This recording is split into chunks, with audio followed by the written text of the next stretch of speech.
Teman-teman, ini ada apa namanya, Asmawi Macen. Tolong nanti subscribe and like and share, komen api-api loh.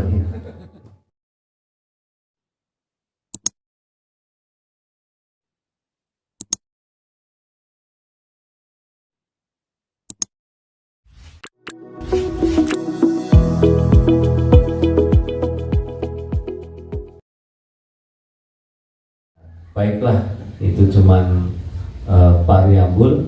Ustadz yang sesungguhnya adalah Kiai Haji Ustadz Jaya Suryadi, sarjana Islam Tenangan. Kami persilakan.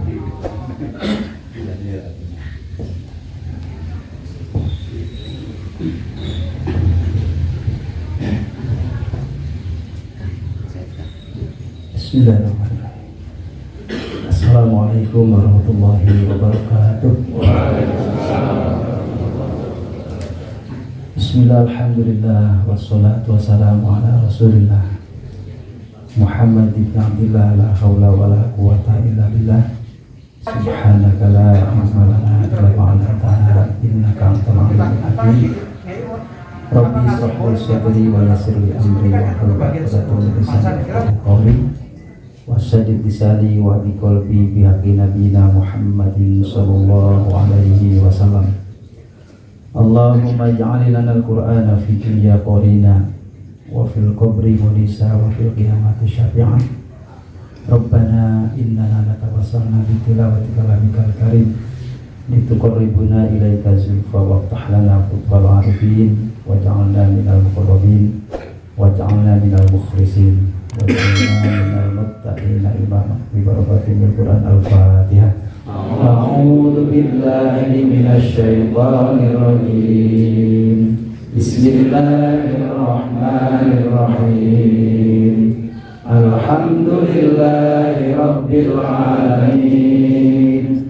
Ar-Rahmanir Rahim. Maliki yaumiddin. Iyyaka na'budu wa iyyaka nasta'in. Ihdinas siratal mustaqim.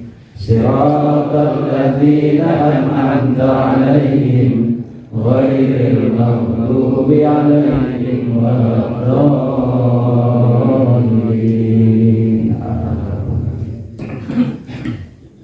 Satu dari sekian nikmat yang Allah berikan kepada kita yang perlu kita syukuri, Allah menganugerahkan ke kita, ada dalam hati kita, ada dalam pikiran kita Al-Quran.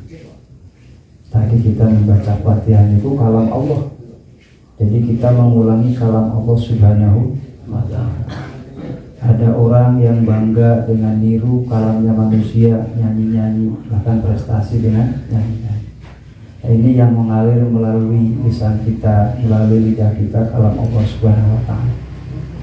Yang kata Nabi, innallaha la yu'adziba qalban wa al-Quran.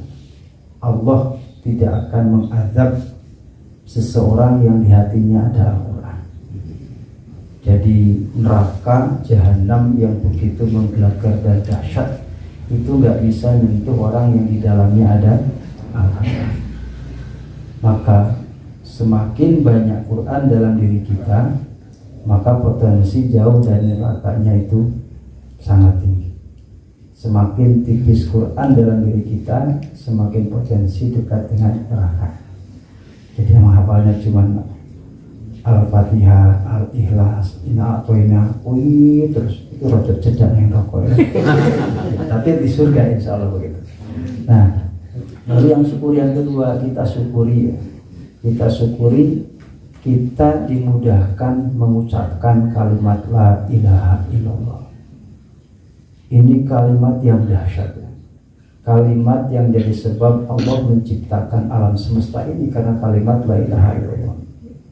Kalimat yang menjadi sebab Allah menciptakan ada surga dan neraka. Kalimat yang menjadi sebab Allah menciptakan adanya penghuni surga bagi yang mengimani dan melakukan dan mengucapkannya. dan menciptakan neraka dan penghuninya bagi orang yang tidak mengucapkan dan tidak mengimani kalimat itu. Kalimatnya kayak ini gampang, la ilaha illallah, kayak ini gampang, tapi syukuri betul, sehingga batasan Nabi untuk memerangi orang ajak Islam itu batasannya apa? La ilaha illallah. Maka kata Nabi, umirtu an uqatilan nas hatta yashhadu an la ilaha illallah. Aku diperintah sama Allah itu memerangi orang, ajak ke jalan Allah Ta'ala hingga batasannya dia mengucapkan la ilaha illallah. Maka ketika ada seorang sahabat itu Usamah kalau salah namanya, ketika terjadi perang, kemudian ada orang tertawan. Ketika tertawan dalam medan perang, kemudian orang itu mengucapkan kalimat la ilaha illallah. Tapi sama Usamah sekadar dijegal dipaten. Dan itu diadukan kepada Rasulullah SAW. Ya Rasulullah, tadi Usamah orang sudah bersyahadat tapi tetap dibunuh. Kata Usamah, ya karena dia mengucapkan kalimat la ilaha illallah Muhammadur Rasulullah karena takut terhadap pedang saya. Kata Nabi, ya udah kalau begitu belah aja dadanya. Nanti kamu lihat hatinya. Dia mengucapkan kalimat la ilaha illallah karena Allah atau takut karena engkau. Kata Usamah, ya Rasulullah, saya juga tidak akan tahu. Kalau sama-sama tidak tahu, kenapa kamu lakukan itu? Maka kalimat la ilaha ini kalimat yang dahsyat. Nabi SAW pernah mengumpulkan orang-orang Quraisy dari Bani Hashim.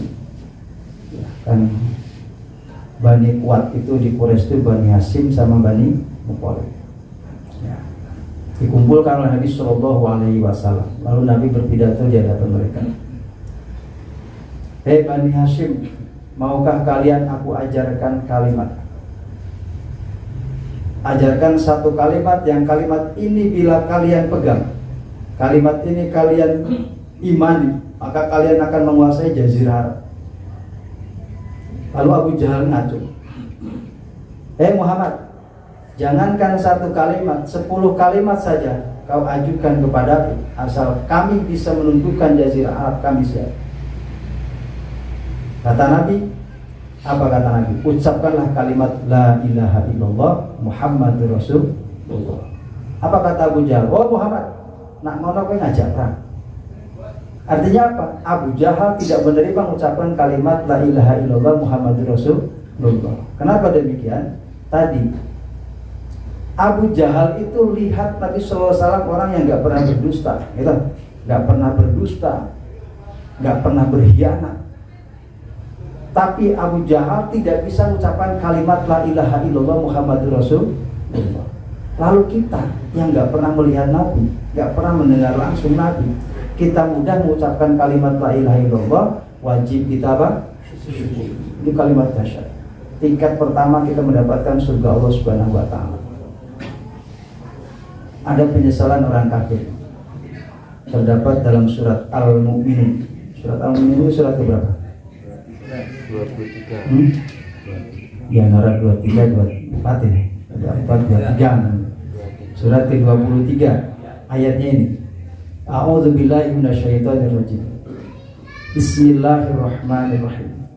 Hatta idza jaa ahadakumul mautu qala rabbirji'un la'alli a'malu salihan fima taraktu kalla innaha kalimatun huwa qailuha wa min waraihim barzakhun ila yaumi yub'atsun. Ini penyesalan orang kafir. Kalau orang mukmin yang tadi mengucapkan la ilaha illallah, insyaallah enggak ngalamin penyesalan itu. Hatta idza jaa ahadahum, hingga apabila datang kepada mereka orang-orang kafir. Makanya kalau baca Quran ya, itu domir itu diperhatikan ya. Domir itu kata tunjuk. Karena sekarang banyak kadangkala kalimat itu sasarannya bukan untuk orang mukmin tapi ditujukan kepada orang mukmin karena tidak sejalan dengan kita. Itu enggak boleh ya. Jadi kalau orang mengatakan itu domirnya ke kafir ya kafir. Jadi tidak kepada mukmin. Nah, bahasanya gitu. Maka kalau untuk memahami tafsir Quran, ketika kita baca satu ayat, minimal baca 3 atau 4 ayat sebelumnya, baca 3-4 ayat sesudahnya, akan tergambar pesan dari ayat tersebut. Jadi gak bisa menggak satu ayat. hatta idza jaa ahadahum, hingga apabila datang kepada mereka orang kafir, al mautu, kematian. Ketika datang mati kepada orang kafir mengatakan apa? Qala rabbirji'uni. Dia berkata, Rabbi, wahai Tuhanku, irji'uni, kembalikanlah aku ke dunia. Minta ditangguhkan kematian agar bisa dihidupkan kembali. Untuk apa? La'alli a'malu sholihan fima taraktu, agar aku bisa melaksanakan amal soleh yang dulu aku tinggalkan. Saya baca dalam tafsir Jalalain itu. Jadi kalimat fima taraktu kala atau la'alli a'malu sholihan fima taraktu kala itu, orang kafir minta sesaat saja kepada Allah Ta'ala, ditangguhkan hidup sesaat. Supaya apa? Supaya dia ada kesempatan bisa mengucapkan kalimat la ilaha illallah. Betapa mahalnya kalimat itu. Kenapa? Karena kalimat itu, orang yang kafir tadi, kalau dia mengucapkan sekali saja, maka terhapus semua dosanya. Terhapus semua dosa dan kesalahan. Maka minta sama Allah Ta'ala agar ditangguhkan, dihidupkan sesaat saja, dia bisa mengucapkan kalimat apa? La ilaha illallah Muhammadur Rasulullah. Dan kalimat ini ternyata yang akan menjadi nempelnya semua amal kebaikan. Orang sebanyak apapun amal soleh, nggak ada la ilaha illallah, nggak nempel. Maka salah satu pintu masuk orang ke dalam Islam mengucapkan apa? La ilaha illallah. Kenapa? Karena ini adalah kalimat yang menjadi pintu masuk Islam, diampuni dosa ketika dia dalam kekafiran, dan bisa mulai menjadi nempelnya amal kebaikan bagi seseorang itu. Maka kata Allah ini, Allah berfirman lagi, Qul hal nunabbi'ukum bil akhsarina a'mala. Ada yang bisa lanjutkan? Kalau bisa nanti kita kasih bonus umroh. Sayuto. Sintati. Qul hal nunabbi'ukum bil akhsarina a'mala alladzina dhalla sa'yuhum fil hayatid dunya wa hum yahsabuna annahum yuhsinuna sun'a. Kata begitu, qul hal nunabbi'ukum, katakanlah wahai Muhammad, maukah kalian aku berita, kasih berita, bil akhsarina a'mala, serugi-ruginya orang beramal. Ada orang rugi beramal. Jadi jangan dikira orang beramal itu untung terus. Ada orang rugi. Bahasanya itu sintaktil. Akhsarina a'mala, serugi-ruginya orang yang beramal-amal. Amal oke. Siapa itu? Alladzina dhalla sa'yuhum fil hayatid dunya, yaitu orang yang tersesat hidupnya waktu di dunia. Wa hum yahsabuna annahum yuhsinuna sun'a, dan dia mengira bahwa dia telah berbuat kebaikan. Baik panti asuhan, kebaikan. Kebaikan bukan? Kebaikan. Buat sekolahan, kebaikan bukan? Kebaikan. Panti jompo, kebaikan bukan?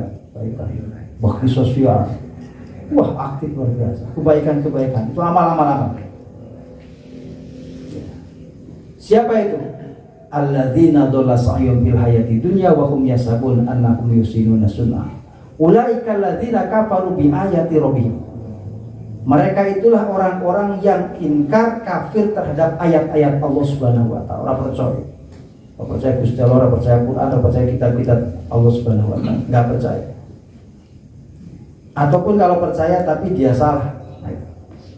Ulaika alladzina kafaru bi ayati rabbihim wa liqa'ihi, dan dia juga kafir terhadap perjumpaan dengan Allah. Apa kata Allah? Wa habitat a'maluhum fala nuqimu lahum yaumal qiyamati wazna. Wa habitat a'maluhum, hapus kata Allah, hapus kabeh amal ora kanggo kabeh. Fala nuqimu lahum yaumal qiyamati wazna, dan tidak akan ditegakkan lagi timbangan nanti di yaumul qiyamah.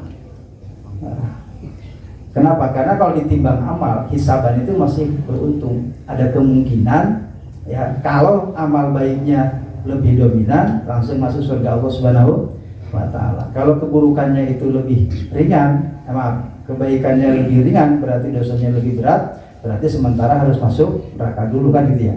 Tapi ujungnya kalau ada la ilaha illallah, tetap dia akan masuk surga Allah Subhanahu wa taala. Ini kalimat yang luar biasa. Ya. Maka minta orang yang kafir ini mati hatta idza jahadamul mautu qala rabbirji'uni la'ali a'malu sholihan fima taraktu. Apa kata Allah? Ketika orang kafir yang mati minta ditangguhkan, kata Allah, kalla, orang enggak, sorry ya, enggak, innaha kalimatun huwa qailuha, itu kalimat omongan saja. Artinya kalau dia dikembalikan pun tetap dia tidak akan beriman. Innal ladzina kafaru, apa nih?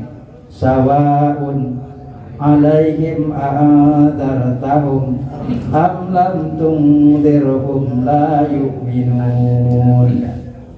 Sungguhnya orang kafir sama saja, kasih peringatan nggak diperingatan tetap tidak akan beriman. Sehingga kata Allah, kalau dikembalikan ke dunia pun dia tetap tidak akan beriman. Manusia itu kan gitu. Manusia itu kalau sudah menghadapi tantangan hidup, seolah-olah nanti nafsu normal akan jadi baik, ya enggak? Wah, sangat ekonomi itu baik, aku tak ahli sedekah, ahli masjid. Bulannya ekonomi itu baik, lali masjid, dalil sedekah. Coba yang sudah pernah pengalaman naik pesawat, kalau yang belum sabar ya. Nah, mudah-mudahan nanti dengan pancingan umroh ini bisa terbang.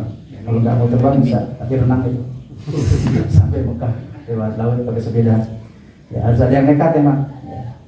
Kalau tidak mau antri 30 tahun, ya, akan nyepedalah sampai Mekah kayak orang Magelang kemarin. Ya, nyepeda berapa tahun? 7 bulan ya. Daripada antri 30 tahun mendingan ngepit 7 bulan. Nah, si Murmonoke numpak beca tekan Mekah. Coba buat yang seperti itu, siapa tahu bisa terrealisasi ya. Nah, coba kalau orang itu di pesawat ya, pesawat terjadi turbulensi di atas, oleng, Allah, kayak khusyuk luar biasa, mati tekan, ya Allah, rapuh juga. Misalnya terjadi turbulensi pesawat itu sama kita ditawar, yuk pakai mas gelem, yakin serang menghiraukan itu, ya enggak? Itu manusia, khusyuk, pas di langit itu, pas di atas itu, wah, khusyuknya luar biasa. Terus nak turun kena selamat, ya Allah saya tak menjadi orang yang taat. Tapi ketika pesawat mulai tenang, kemudian kata pilot, sebentar lagi pesawat kita akan mengalami landing beberapa saat. Mohon pesawat para penumpang menggunakan sabuk pengaman. Pesawat turun, jeleng, artinya tenang itu, tenang. Terus masih kasih tahu, jangan turun dulu dari pesawat sebelum pesawat betul-betul berhenti.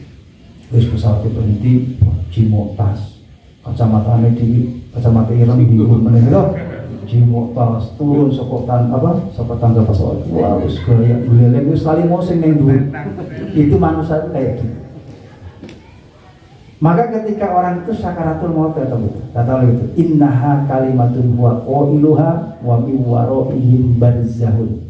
Kenapa? Karena di hadapan dia ada barzah.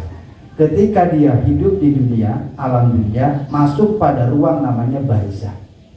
Barzah itu ruang penyekat antara dunia dan akhirat. Orang sejak zaman Nabi Adam sampai saat ini belum masuk di alam akhirat, mereka masih berada di alam barzah atau disebut alam kubur.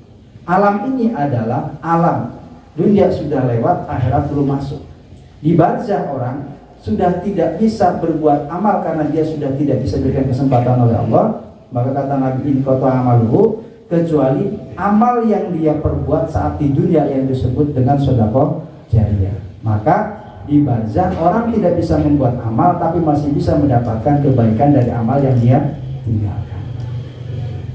Maka saya punya tema namanya bagaimana mencapai sukses barzah. Karena banyak orang itu, terutama barat, bagaimana menciptakan bisnis yang freedom. Ya, bisnis freedom itu suatu bisnis yang kalau dia tinggalkan dalam 1 tahun, bisnis itu tetap jalan dan cenderung naik pendapatannya. Padahal itu bisnis yang hanya dirancang itu hanya dalam waktu terbatas untuk dunia. Gak pernah banyak orang punya rancangan bagaimana freedom saat di barzah ini. Padahal saya sampaikan bahwa seberat apapun ujian di dunia, dunia itu tempat solusi. Sesulit apapun, pokoknya dunia kan mesti ono jalan keluar, ada akhirnya. Pernah nggak ngalami masalah yang tidak ada ujungnya? Ya enggak? Pasti selesai. Orang kita nggak menyelesaikan masalah, juga kan selesai, ya enggak? Pasti oyak tukang nagih utang apa? DC. Wah, itu luar biasa. Diancam dan sebagainya. Tapi kan lama-lama hilang juga, ya enggak? Kita punya masalah, wayai bayar SPP anak, kan duit loro-loronan gitu. Istri cerewet, kayak gitu. Kan masalah kabeh. Padahal hari itu harus dalam waktu dekat harus dibayar. Saya pernah ngobrol sama orang tukang becak, maaf ya, bukan meredakan protes yang keringan itu. Wah, sekolah saya gitu menjuli bang pelecet. Lama boleh. Bang pelecet dah dia ngumpet ya. Anak sekolah itu rasa ngumpet. Jadi kesan-kesan sekolah ngalamin bang pelecet. Ngeri kayak gitu. Artinya apa? Seberat apapun ya, seberat apapun ujian dunia itu ada solusinya, benar. Mau kita lari dari tanggung jawab apa kan selesai, itu dunia. Ada ujungnya, ada ujungnya. Itu dunia. Mau bicaranya, waktu di tengah yang masjid duha, orang kotakin pak, nyolong kotakin pak.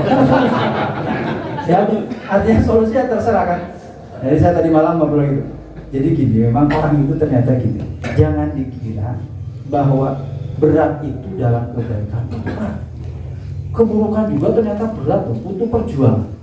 Tenang, butuh perjuangan luar biasa. Ya. Jadi orang yang misalnya gini, orang yang mau nipu itu kan butuh strategi ya kan. Bicaranya wong sing ditepucin percaya. Ya betul. Luar biasa. Saya baru sadar. Tadi kalau lagi. Saya itu dapat WA. WA-nya gini, askum. Ya. Maksudnya assalamualaikum, askum. Ya. Terus saya jawab, askam. Ya, saya jawab karena saya ustaz tuh, waalaikumsalam. Nah, terus baru itu dia tanya, Bu, masih ada kamar kosong? Nah, padahal foto saya laki-laki tapi tanyanya, Bu, masih ada kamar kosong? Maksudnya kamar kosong saja. Jadi kira bojoku tak apa loh. Tanya kamar kosong, bojonya apa? Tanya kamar kosong saja. Terus saya jawab, tanya sama istri, ada kamar kosong? Kenapa? Oh ada mbak, saya kira perempuan. Gak begitu lama orangnya ngebil saya. Oh maaf Pak, ini Bapak yang punya kos-kosan? Iya. Masih ada kamar kosong? Ada Pak. Berapa setahun? Berapa satu bulan? Ini tahunan Pak, tapi boleh 6 bulanan. 6 bulan 6 juta. Oh iya. Tapi nanti kalau 1 tahun saya hitung 11 bulan, berarti 11 juta. Pun ada ya? Terus setelah itu pendek cerita dia ngomong, saya bilang, anaknya kuliahnya di mana? Setelah itu dia nge-share foto anaknya. Terus saya tanya, kuliahnya di mana? Di UGM. Saya ngomong, maaf Pak, kok saya di UMI? Enggak apa-apa, dekat UMI juga karena dekat saudaranya di UMI. Wah, apik banget ini. Terus dia tanya, DP-nya berapa? Kata istri saya, berapa Mas DP? Ya saya tahu, 1 juta. Oh iya, minta nomor rekeningnya. Kirim nomor rekening, tapi saya langsung curiga, ini kok gampang banget. Terus rekening saya SIMBRI tak ambil semua, yang sisakan 85.000. Karena saya justru ini saya ya, jangan ditiru. Saya tuh kalau muamalah itu suudzon. Jadi kalau dalam muamalah itu saya suudzon. Makanya dalam Islam kenapa kita itu harus, kalau transaksi harus tertulis, karena sebenarnya ada basic kita itu suudzon, supaya kehati-hatian. Artinya apa? Rekening saya kosongkan, tinggal sisa 85.000. Karena memang gak banyak di rekening. Setelah itu saya kirim ke dia. Lalu tidak lama dia ngasih slip. Jadi gini, dia mau ngasih biar yang ngirim istri saya. Ya, dikasih slip ternyata 7,5 juta. Oh, kepunjulan. Luar biasa, kepunjulan kan gitu. Setelah itu ngebel. Dia ngomong sudah ditransfer, tapi tidak lama kemudian dia ngebel. Ada koreksi, maaf kelebihan. Terus dia ngebel nggak ditelepon. Kayaknya juga rotor mafia sedikit lah. Nah, saya cari trik saya langsung dari situ dari rumah ke ATM, tak cek. Cukup hitung itu setengah. Ternyata tak buka isi 85. Sepanjang perjalanan saya mikir, ya Allah, ini buknya butuh cara. Canggih loh. Dia ngetik nama saya. Itu butuh mikir loh, butuh strategi. Ya enggak? Artinya gini, orang yang nipu seperti itu butuh strategi. Lalu setelah itu apa? Setelah sampai rumah, dia ngebel lagi. Maaf Pak, saya mau konfirmasi. Gimana Pak? Itu tadi istri saya itu kelebihan. Maksud saya itu suruh ngirim 5 juta dulu, tapi istri saya transferan 7,5 juta. Berarti kan kelebihan 7,5 juta. Terus gimana Pak? Ya tolong dikembalikan karena itu mau dipakai untuk adik saya. Nanti tak kasih rekening adik saya. Oh siap, kirimi dulu Pak. Kayaknya besok ngerti 85.000 orang tambah gitu. Nah, tak kayak gawean. Jadi mau saya gini, main wong sing berbuat salah butuh perjuangan itu. Nah, di sini rekening. Nggak lama kemudian dia ngebel lagi. Bagaimana Pak? Sudah ditelepon belum? Sudah ditransfer belum? Aduh maaf, ini saya sedang sibuk, saya sedang pengajian. Jadi saya juga terbawa ngapusi. Kamu Pak aku ustad dah itu. Itu kan butuh strategi juga. Artinya kesolehan pun butuh. Artinya ngapusi saya itu ngapusi syar'i. Waduh. Nah terus setelah itu dia sampai 3 kali ngebel lagi. Maaf, transfer kemana? Saya bilang. Ya ke rekening adik saya. Adik saya yang mana? Yang tadi rekeningnya saya dikirim. Yang mana? Bapak sudah kirim ke saya belum? Kan sudah. Berapa? 7,5 juta yang mana? Tahu? Wes. Sama saya tak suara-suarakan gitu. Tapi karena saya ustadz ya jadi misuhnya misu syar'i lagi. Maksudku temanya gini, bahwa ternyata kesalahan ataupun berbuat maksiat pun butuh perjuangan, tidak hanya kejujuran. Kejujuran yang butuh proses, butuh perjuangan. Berat ya berat, tapi jangan dikira orang maksiat pun tidak berat. Bahkan kalau kita lihat coba, orang itu justru maksiat itu lebih mahal, lebih butuh biaya dibandingkan ketaatan. Ya enggak? Awal dia pengajian, nggak masalah. Kemudian terlebih tentrem aja kan. Kalau kita entak gitu, ngasih boleh, nggak ngasih juga nggak apa-apa. Seperti kan ada kebagian sego macan gitu. Tapi kalau orang maksiat coba, masya Allah. Orang mau ke tempat perjudian nggak berani, dia nggak bawa uang, ya nggak? Orang mau ke tempat pelacuran nggak berani, nggak bawa uang, kan gitu. Artinya apa? Bahwa tempat maksiat jangan dikira orang melakukan maksiat tidak butuh perjuangan, sama. Maksiat butuh perjuangan, kebaikan butuh perjuangan. Kalau dua-duanya butuh perjuangan, kenapa tidak kita memperjuangkan dalam kebaikan? Allah ngasih 2 jalan, fa'alhamaha fujuraha wa taqwaha. Allah ngasih 2 jalan, ada fujur, ada takwa. Qad aflaha man zakkaha wa qad khaba man dassaha. Beruntung orang yang senantiasa dalam kejujuran, dalam kebaikan, tapi rugi orang yang dalam keburukan. Maka assalamualaikum warahmatullahi wabarakatuh.